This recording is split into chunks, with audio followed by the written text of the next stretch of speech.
తీసుకోవడం జరుగుతుంది. దీంట్లో భాగంగా ముఖ్యంగా ఎమ్మిగనూరులో మీరు చూస్తే గతంలో కీర్తిశేషం నా తండ్రి బివి మోహన్ రెడ్డి గారు ఉన్న రోజున ఎక్కడైతే బీసీ హాస్టల్స్ కానీ ఎస్సీ హాస్టల్స్ కానీ బ్రహ్మాండంగా ఒక మంచి ఇన్ఫ్రాస్ట్రక్చర్ తో 2 ఎకరాలు మనకు ఉన్నటువంటి కుర్ని కళ్యాణ మండపం పక్కన అదే విధంగా ఎన్టీఆర్ నగర్ లో ఉన్నటువంటి ఏరియాస్ లో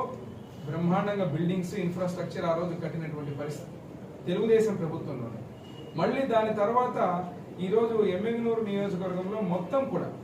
విద్యార్థులు ఎవరైతే ఉన్నారో మంచి ఉత్తీర్ణత శాతంతో పాస్ అవుతూ టాప్ లెవెల్ స్కూల్స్ లో అంటే 2nd పొజిషన్ ఉన్న స్కూల్ మనకు జెడ్పీ మాచాని సోమప్ప స్కూల్. అటువంటి స్కూల్స్ అటువంటి విద్యార్థులు మంచి ఉత్తీర్ణత శాతంతో పాస్ అవుతూ హాస్టల్ వసతులు లేక అదే రకంగా ఒక పక్కన చూస్తే రెంటల్ బిల్డింగ్స్ ఇటు బీసీ వెల్ఫేర్ కానీ సోషల్ ఏదైతే ఎస్సీ వెల్ఫేర్ కానీ ఉన్నటువంటి సోషల్ వెల్ఫేర్ డిపార్ట్మెంట్ నుంచి కూడా